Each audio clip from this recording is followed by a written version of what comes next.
Hi everyone, welcome to the channel. In this session, I'm going to talk about the lesson called It's a Prologue actually. I am Malala, written by Malala Yousafzai. She is a Pakistani activist. She is involved in the cause of girls' education. She is the youngest person to win the Nobel Prize for Peace. She was born on July 12th, 1997 in Mingora, Pakistan. She has grown up in the Swat Valley where the Taliban made it hard for girls to go to school.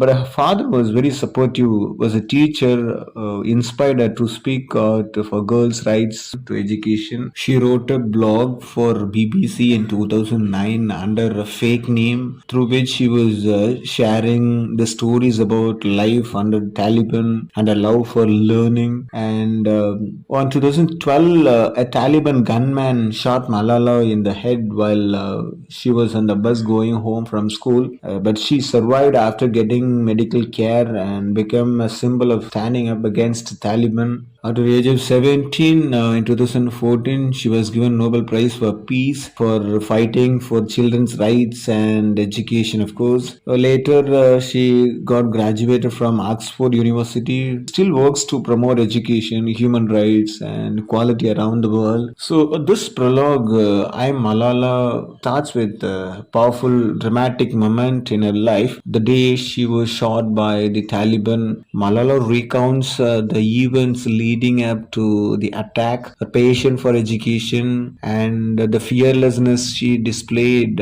in advocating for girls' rights in the Swat Valley, Pakistan, where she was born. The prologue sets the tone for her memory by showcasing her resilience and determination despite the extreme dangers she faced. Malala begins by describing the ordinary day when the incident occurred. She and her friends were returning home from school in a van, enjoying a casual conversation. Suddenly, the van was stopped by a gunman. One of them demanded to know who Malala was, and when her identity was confirmed, he shot her at a point blank range. And she was also explaining in this prologue like how her father was. Her father was very friendly. Actually, the in Pakistan, girls were not permitted for education, and of course, but father was very kind. He inspired her a lot, and she always having fun with the father. And if he speaks anything, she makes fun of the words which her father gives. The father also teases the son, saying that Malala will become a prime minister,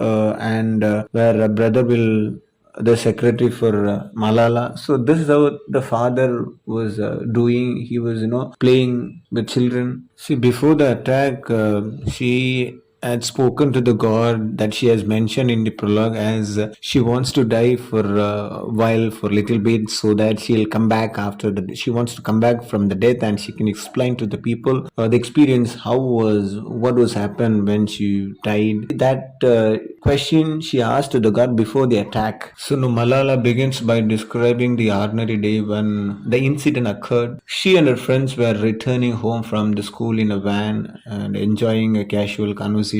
Suddenly, their van was stopped by a gunman. One of them demanded to know who Malala was. When her identity was confirmed, he shot her. The scene is chilling, and as Malala describes the moments of confusion and terror. This attack was consequences of her bold defiance of Taliban suppressive rules, particularly their attempts to deny girls access to education. Malala reflects on her belief in the power of education and her determination to fight for every girl's rights to learn. She also explains how the Taliban had begun to enforce strict and regressive laws in the Swat Valley, banning girls from attending schools and silencing those who oppose them.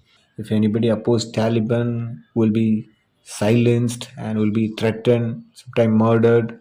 This prologue also introduces Malala's strong relationship with her father, who has inspired her activism. Her father, an educator and advocate for education, encouraged her to speak out and resist oppression.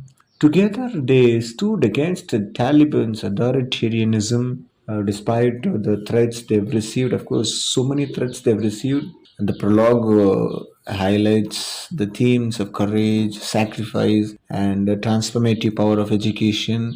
Malala's near death experience sets the stage for the rest of the memoir, where she shares her journey of recovery, advocacy, and becoming a global symbol for the right to education. So Malala strongly believes that only the education that can bring thought to fight for the equality. Of course, she wants girls to be permitted to access education like boys. Of course, she did it. That is why she was given a Nobel Prize at the age of 17 itself, and she became the symbol of courageous, symbol of power across the globe. She believes that education is the fundamental rights for all human being, respect your gender. So in this battle, she won and she succeeded. This is what she wants to convey through this prologue. I'm Malala. With this, we'll stop for the day. Thanks for listening. Subscribe the channel.